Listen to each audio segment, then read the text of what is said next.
it was simply, yeah, or I simply thought that integration is just let system A talk to system B, do some transformation, that's it. And that's is something which was valid for a long time. But as we are moving forward very fast in the technology life cycle and in the involvement of business cases and all that kind of stuff, we need to, well, we see that it's getting more and more complex. And what I see today is that integration is a very key thing for modernization of IT systems, and also, and as a result of that, also for modernization of business models. So going from the old world where we've been for several time to a new world. So also with respect to digital products and all that kind of stuff, especially now in this pandemic situation, a lot of companies, a lot of businesses need to rethink the way how they offer their products, how they offer their services. They need to to find new channels, how they can distribute their offerings and all that kind of stuff. I think this is a very relevant thing today, and this is why integration is, from my perspective, the basis for everything, because it helps to further innovation. It helps to adapt new technologies and concepts, because it also somehow helps to consolidate the data which is available inside of every enterprise. Before we had data silos, but what we really need is a consolidated data platform which we can access in a consistent way, that we get the data out of it as we need it and when we need it, right? And all of this is also something what we see today, is that we go away from this classic approach that we wanted to do projects, and we go over to a more product-centric world, right? The same as we go, but as we move away from monolithic applications and go to a more flexible approach in the direction of microservices and all that kind of stuff. And the overall goal is that we build a business-driven, product-centric application world. So we wanted to get rid of this red shape here, so this monolithic application that supports a lot of business domains, and we wanted to come to a more product-oriented approach, where one product supports a certain business domain, which also allows us to have a clear ownership of this digital product, and this ownership also from a business point of view and from a technical point of view, because from an organizational perspective, we also when we think in the direction of microservices, we think in teams that are responsible for a certain microservice. So for a certain digital product like this, and so you build it, you run it, you have to see that this product does what it is expected to do, right? And on this side, we have a business ownership, and the business owner defines what needs to be done. And as long as a digital product spends value to the business, everything is fine. But when it doesn't give any value back to the business, then maybe it's also deprecated and thrown away, and a new digital product needs to be established there. So this is the overall vision. So, and to achieve that, especially to get rid of those monolithic applications, which is oftentimes not a big bang replacement. But most of the time you do things, or you use concepts like monolith crunching to get rid of those monolithic applications. So you slice and dice your monolithic application into smaller packages, maybe standalone applications, microservices, and yeah, then you need to integrate those functionality that you deploy as a microservices with the rest of your monolith, and then you get away step by step from this monolithic applications and get to this digital product world. And for that we need integration. So today, integration solutions are often built upon heavyweight monolithic middleware solutions. So we have a middleware platform, and this middleware platform is a central component which integrates different source systems with target systems, and also integrates the client applications with all that kind of stuff. So this is an approach which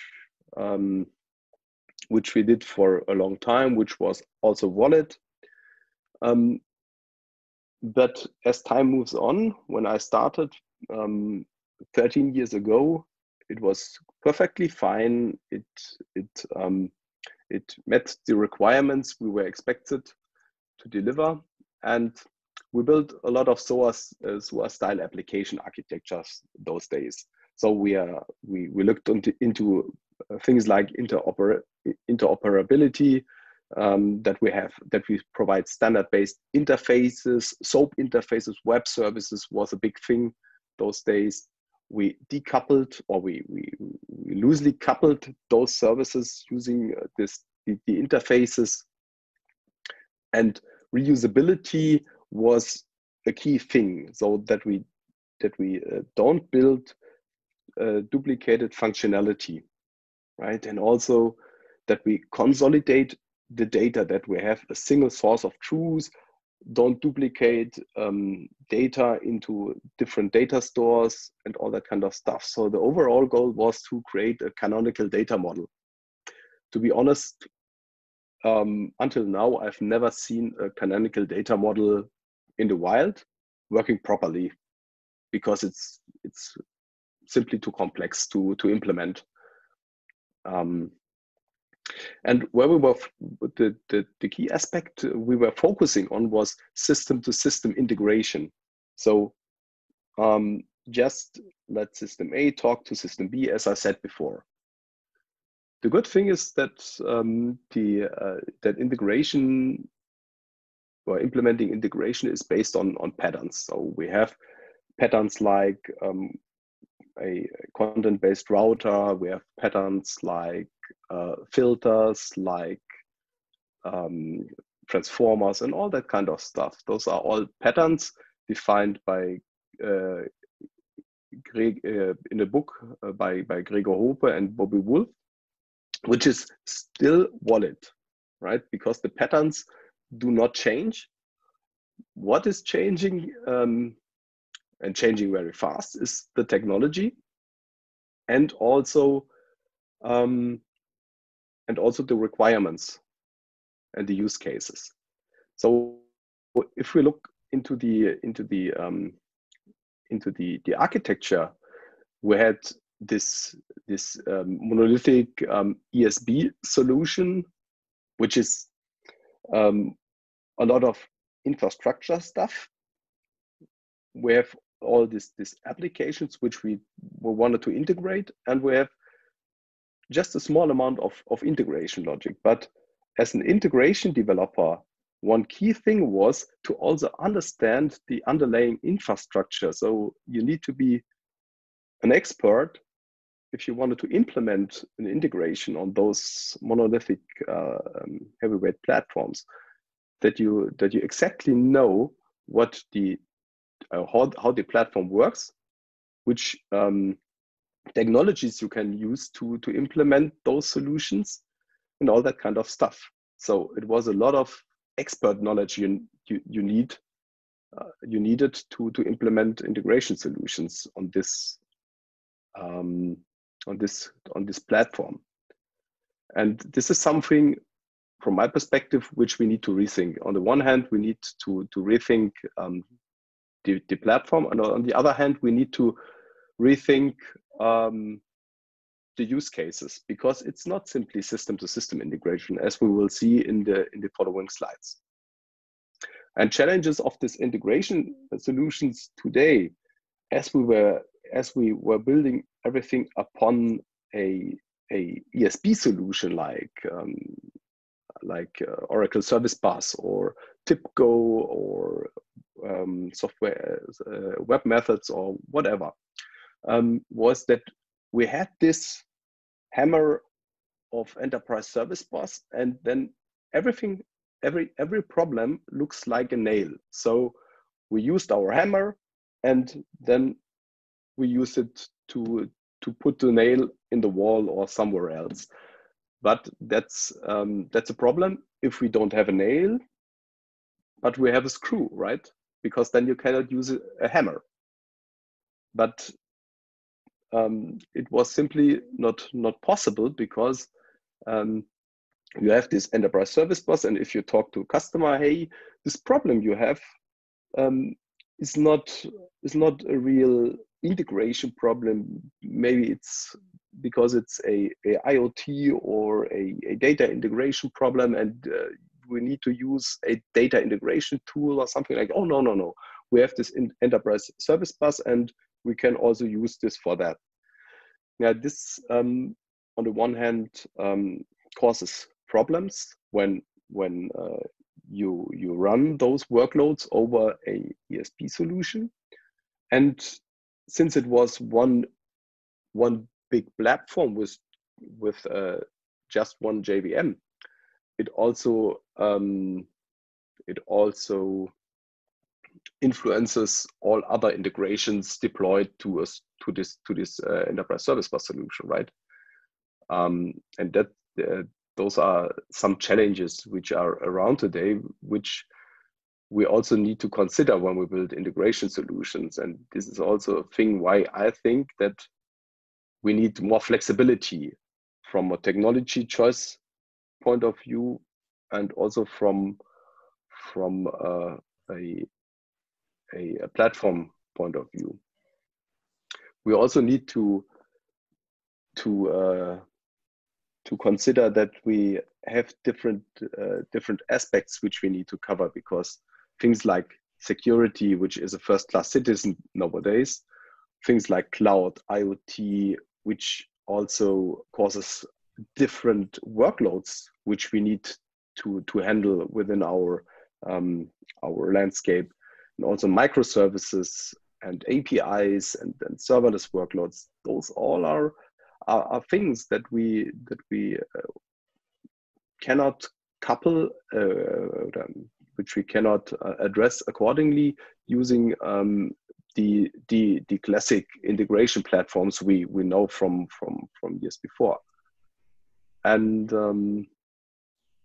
this is, and in addition, I think that integration is complex today, or it was always complex, but we need to tackle different communication protocols. We need to deal with different data serialization formats. We need to deal with different data structures, with uneven distribution of data volumes. If you have one system that does not have that much data, but you have another system where you have millions of data sets which you need to integrate, this is something you need to consider when building integration solutions, right? And also the thing with data privacy and security, you also need to consider this from the very first beginning when you build integration solutions. And this was also always also a pain. Just enabling TLS encryption for communication in those platforms like Oracle Service Bus was also a very tricky thing. And this is something which needs to become more easy. As I said before, integration is complex, and we have different levels of integration. We have this horizontal level. This is the system integration, but we also have this vertical integration direction, and the vertical integration direction is with respect to app integration. So the user integration is APIs, where you have synchronous integration solutions, and on the horizontal level you have asynchronous integrations. So two different use cases. And today you also need to consider the cloud, because you need to integrate your on-premise solutions with your cloud solutions. Yeah, before you just have to care about your on-premise integrations, you don't have that much applications in the cloud. But when you are moving more and more workloads to the cloud, then it also makes sense to have a integration platform in the cloud also. So you have two integration platforms, one in the cloud and one on-premise, which are both interconnected with each other, where the communication is moving through, which adds another level of complexity to your integration solutions, right?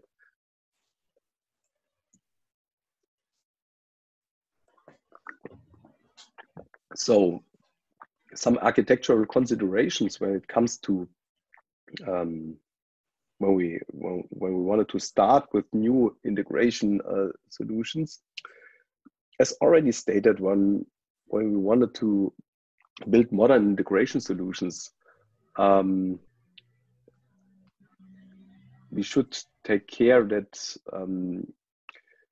we need less expert knowledge to implement integration requirements. What I've seen in my professional career until now is that we had always problems to get people productive working with those solutions like Oracle Service Bus, Oracle SOA Suite, because it's a complex platform and people need to understand exactly how the platform works, what you can do, what you should not do, and all that kind of stuff. And this is something which scared the people away, because they said, oh no, I don't want to implement integration solution with that tooling. It's too complex. I don't want to have that. And also from the operations perspective, it was also always, yeah, very cumbersome to handle the platform as such, because you exactly need to understand what happens and what this application needs to be run properly. Yeah, and you also need to ensure that you have the flexibility in choosing respective or the right technologies for a certain problem, because then you can implement the solution more efficient. Then you can ensure that you are flexible enough to handle everything, and yeah, this is and that you also can leverage the latest and the greatest technologies. This is something which is also very important, and that you are able to scale out depending on your scenario, right? Sometimes you just have to integrate a system A with system B once a day or once a week, or I don't know, but there is not much load involved there. On the other hand, you maybe have in an IoT scenario, you have constant high volumes which you need to transport through your integration platform, and those two workloads need or require different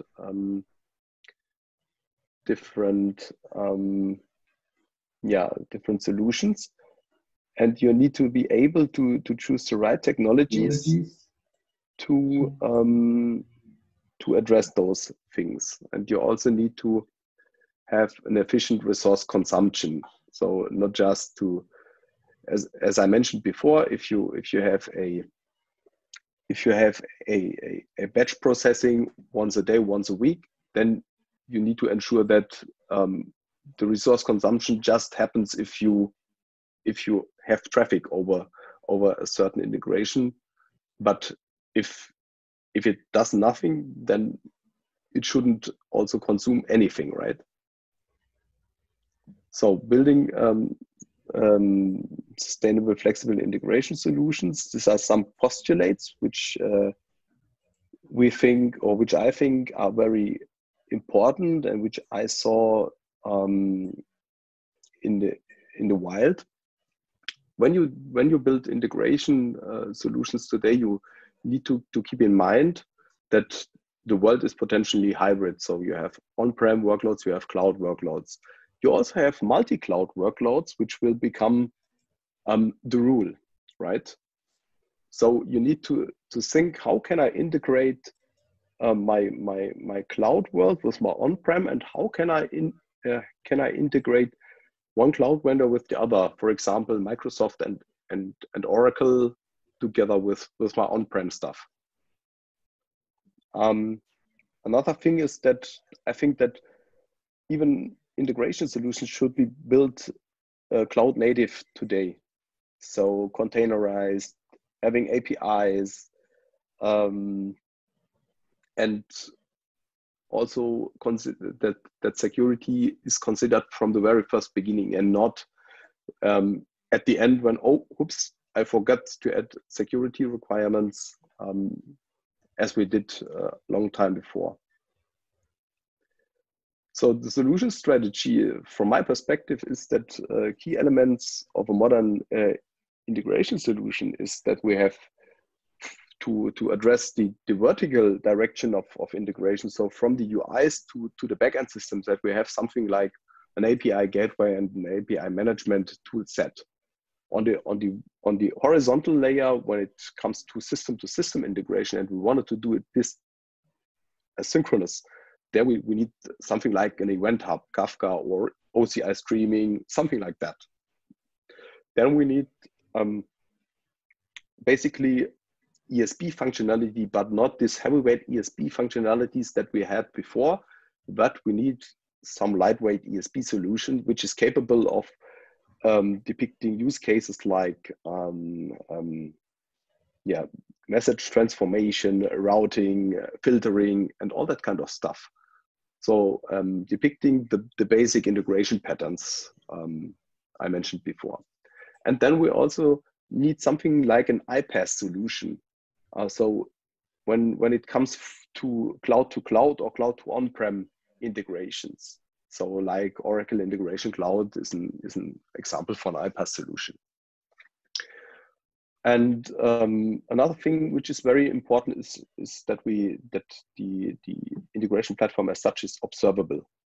This is something which was very good in Oracle Server Suite, for example, because when I had people processes, I was able to see the whole message trace. But when it gets to stateless integrations with Oracle Service Bus, I didn't have this message trace anymore because it is stateless. And in cloud native integration solutions, I need to care myself about this observability. So I need things like logging, metrics, and tracing, right? So this is also something I need to think of from the very first beginning. And then for sure, I also need to have something like centralized and transparent error management, that I'm aware of errors which occur in my integration platform. So you remember the picture from the very first beginning. So this is the thing how I think that integration solutions should look like today. We have, as I mentioned before, an event hub, an API exposure. Then we have integrations which we can build using container technologies, and we also can build integrations using functions, so serverless functions. This is especially when we have those batch scenarios, as I mentioned before. So when I have a batch integration which just needs to run once a week, then I can use a function for that, because a function only consumes resources when it executes, and when it does not execute, it doesn't consume anything, and that's a good thing. So I need a timed trigger to kick off the function, and then the integration logic does the integration, and then it dies after the integration is done and no resources are consumed anymore. So this provides you with more flexibility, especially here when implementing integrations. Containerized, you can use any technology you want. You can, and you do not influence other integrations if one integration dies or has problems or whatever, right? If you look to the Oracle Cloud already provides a lot of tools and components which you can leverage for building up a integration platform. If you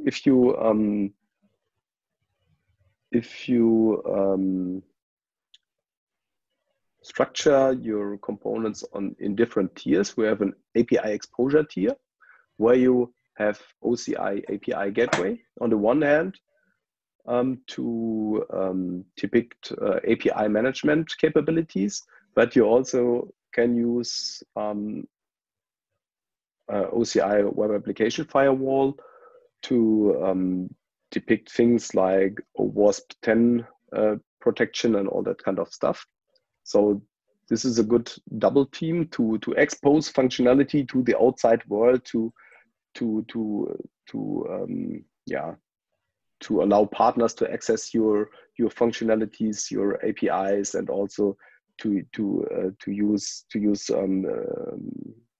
internal APIs with mobile applications and all that kind of stuff. Then we have a service implementation layer. On the service implementation layer, we implement the integration logic. In integration solutions, you usually don't implement any business logic. You implement the integration logic, and the business logic resides in the backend systems you wanted to integrate, right? So you have cloud native adapters, which you, for example, can build. If you go the Java way, you can implement with Apache Camel, which also provides a lot of connectors, of components to, for example, connect to Kafka, to connect to HDFS file systems, to connect to files, to SFTP, FTP, and all that kind of stuff. So pre-packaged components that you can use to integrate with certain things and sources, right? The same applies for SaaS adapters. These are, for example, Oracle Integration Cloud provides a lot of SaaS adapters to integrate, for example, with Salesforce, to integrate with Oracle SaaS applications and all that kind of stuff. So you do not need to write this to implement these adapters on your own. You can leverage Oracle Integration Cloud to connect to those systems. And you have something like custom error handler components, maybe implemented in Oracle Helidon. Then you have a platform layer where you have all those observability tools like logging, monitoring, where you have an event hub with OCI streaming, where you have, if you use containerized cloud native adapters, you have something like OCI Container Engine for Kubernetes, to run those workloads. And as I said, you have Oracle Integration Cloud for as an iPaaS platform, and you have persistency tier, but the persistency tier mainly stores data for monitoring, for logging, and for configuration or maybe error handling. But usually you don't have any business data there in your persistency tier, not in the integration solution. Yeah, and as I said, Kubernetes is very essential to cloud native integration solutions, because it provides you with the flexibility to auto scale your integrations if needed, to isolate the integration workloads from each other and all that kind of stuff. So integration in the Oracle Cloud. Integration, as I said, is multidimensional and complex. So vertical, horizontal, and cloud at the end. And those scenarios are 5 scenarios which are the most common ones, I would say, if you have to deal with integration problems.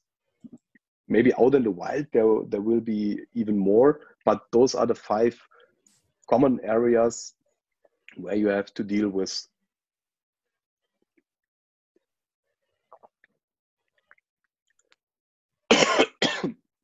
Sorry for that.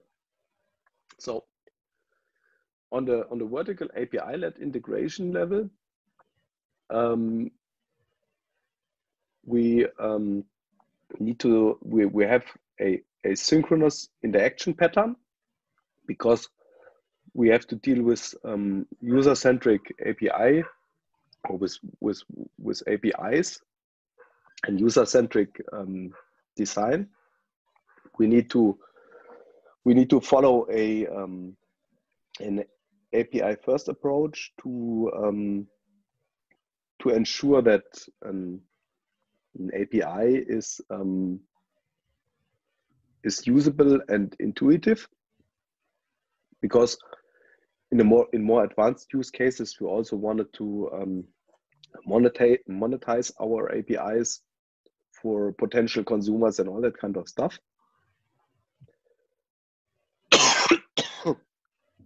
Sorry, I've a little bit cold. Yeah, and what we also need to consider on this vertical level is that that APIs not necessarily need to be REST APIs. You also can think of more optimized protocols like gRPC. You also can think of other things like GraphQL. So the thing here is to choose depending on your use case, right? And the key component which is used in this vertical API-led integration scenario is that the API exposure tier we saw before. So consisting of Oracle API Gateway and Oracle Web Application Firewall for additional security. Yeah, and we can see here 3 different domains. So we have a consumer which access a backend service deployed to Oracle Kubernetes Cloud through the API exposure layer. So this is simply a cloud-native application which provides an API, and the API exposure tier cares about things like authentication, authorization, about caching, about rate limiting, and all that kind of stuff. So those are things which you do not need to implement in your application, because it's handled by the API gateway in a consistent way over different domains, right? So also here in domain 2, you have two cloud native applications, and you have one yeah, one integration service. This could be a backend for front-end implementation, which provides a tailorized API for maybe a mobile device, right? So it composes data from two other cloud-native apps and returns the response to the consumer, so that the consumer do not need to make two HTTP calls to the backend, so that to remove chattiness from applications, right? And the third use case is that we have serverless functions which serve the requests from front-end applications. As I said before, the API exposure cares about different cross-cutting concerns, also cares about the routing to the respective backend systems and about load balancing and all that kind of stuff. So this is the vertical API-led integration layer, how it can be implemented in the Oracle Cloud. So on the horizontal integration layer, we have two different approaches. We have, on the one hand, we have a cross-domain communication, where we should use domain events, so using the event hub. And then we have inter-domain communication, where we can use optimized protocols and do not necessarily need to include the event hub. So the same as for the APIs, also events are kind of an API. So there's also a specification around which is called async API. So before you can communicate using events, it should be crystal clear to every participant of the communication how the event should look like, right? And for that, we have, as I said, specification like async APIs, but we can also use Apache Avro or protobuf to describe the event structure, to generate code, to use those generated elements for ensuring the governance when communicating using events. So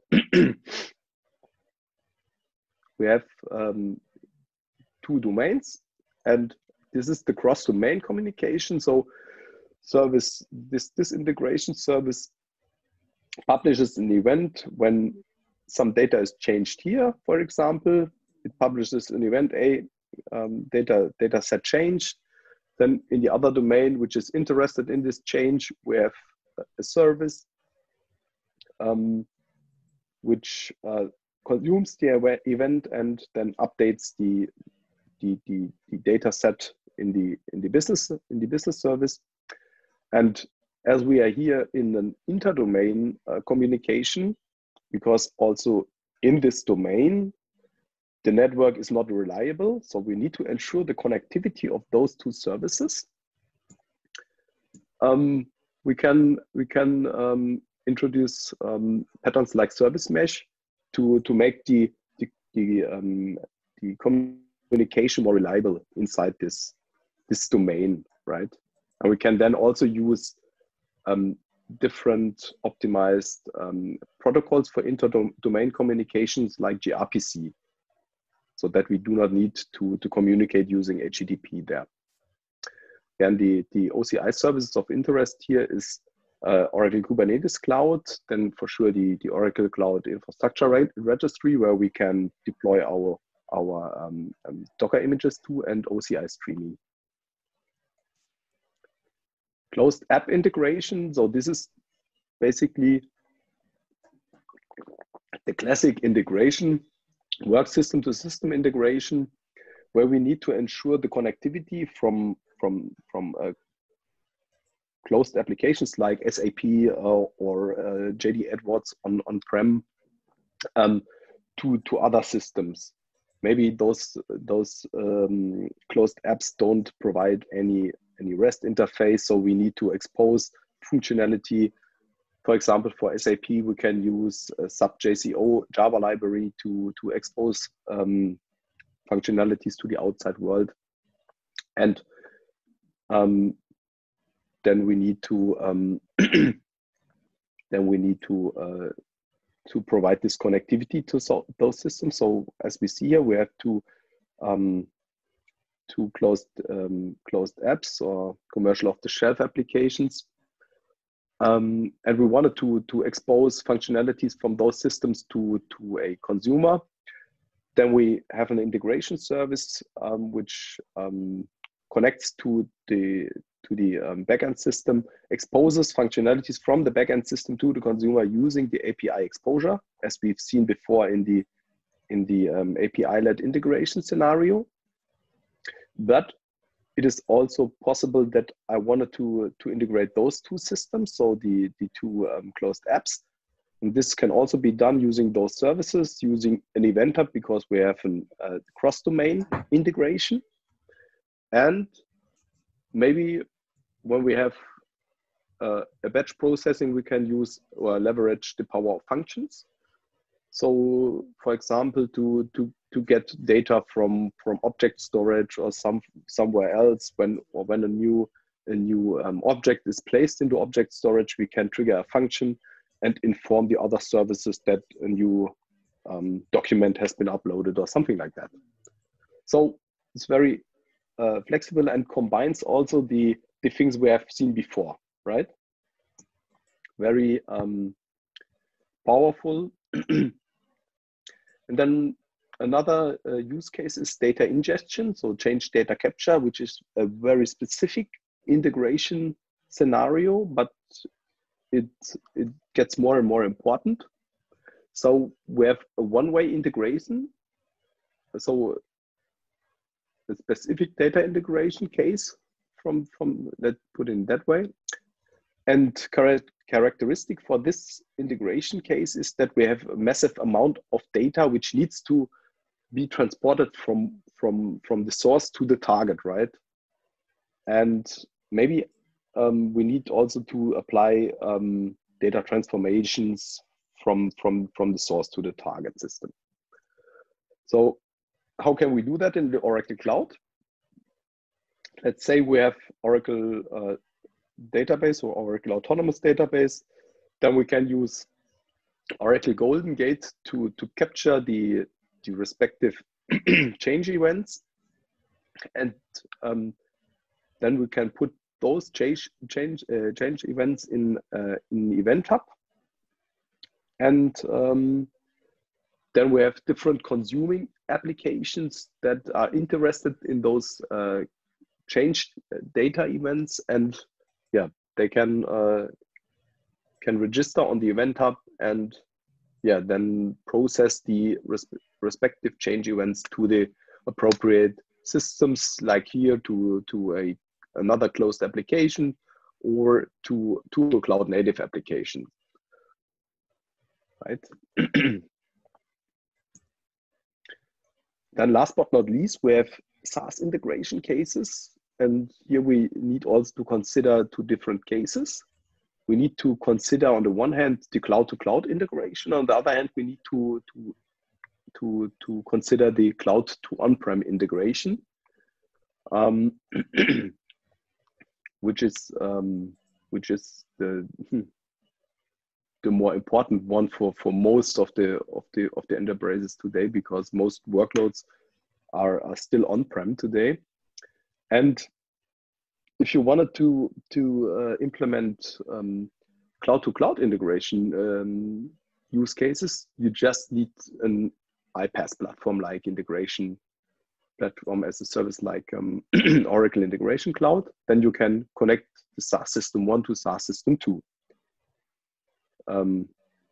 That's all. But if you wanted to integrate the SaaS application 1 to your on-premise applications, then you need somehow a cloud native or a adapter from the OIC,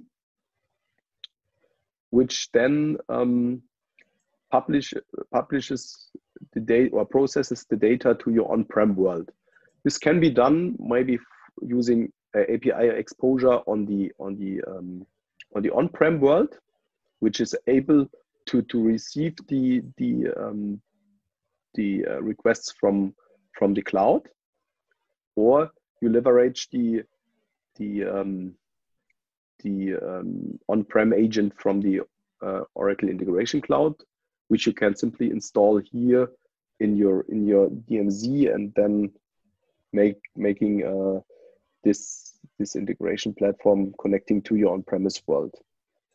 But to be independent from a specific agent, you can use this pattern as is depicted here. So having an on-prem API exposure, and then you can route your data to an event hub or directly to your target systems, depending on your use case, right?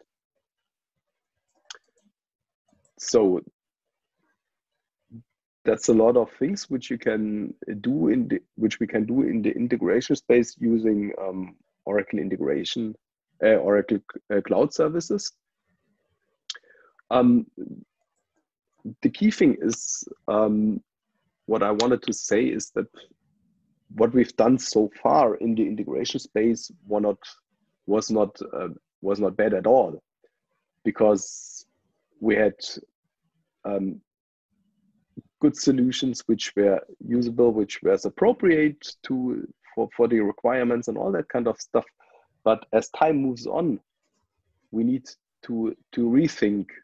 So we also should stop thinking in black and white. We should think in bringing the old world and the new world together. So we cannot do a big bang approach and shifting everything from on-prem to the cloud, or moving all of our monolith with one big bang to microservices, all that kind of stuff.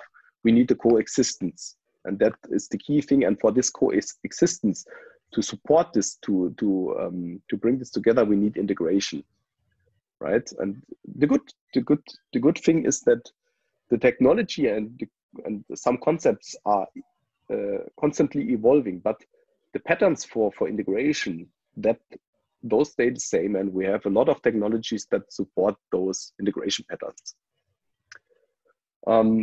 Especially with respect to a hybrid multi-cloud world where we live in, integration is more relevant than ever from my perspective. Also, when no one wanted to hear that because integration is not sexy, I think that it is key for a lot of use cases, especially when it comes to software modernization and all that kind of stuff. And if enterprises wanted to move forward, wanted to come to wanted to implement more advanced use cases, wanted to change their business to a digital enterprise, they need to implement integration solutions and need a consistent and consequent integration strategy. Yeah, this is all I have to tell you. I hope it was interesting for you.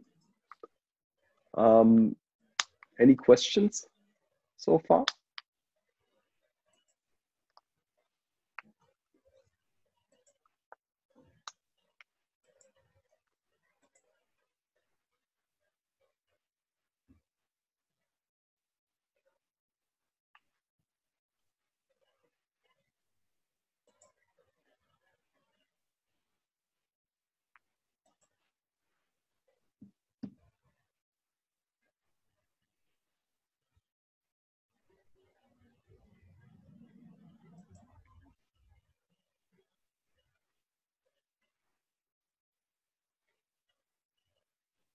I have one question here. Any real-life examples of this new integration architecture? Indeed, currently we are implementing a big data platform for a customer. And in this scenario, integration is also a key thing, because basically we build a data lake, and to access the data within the data lake, we provide APIs. In these APIs, we do we do things like authentication, authorization. We do audits, who accessed which data at what time. We do provide the data in different format as needed. We provide exports from metadata for different systems and all that kind of things. And what we do there is that we implement those integration belongings based on Kubernetes, so containerized, and also use Apache Camel and Spring Boot for implementing the cloud native adapters. And since it's solely on premise, because of customer restrictions, we from API gateway approach, we use Kong there to expose the APIs to third parties, and key thing is there to provide the connectivity to this data, because at the customer sites currently, the different business units have all more or less data silos.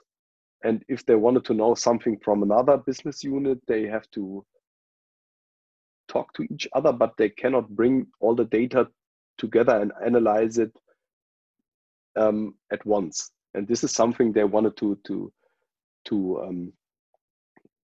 resolve. And this is why we provide consistent platform APIs, which then provide the data for further analysis.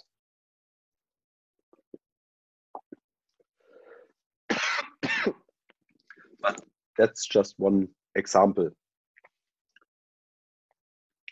Okay, if not, thanks for your attention. In case you should have any further questions afterwards, here are my contact details also, and if you then we can get into contact and talk about some special aspects if you want. Thank you and have a great afternoon.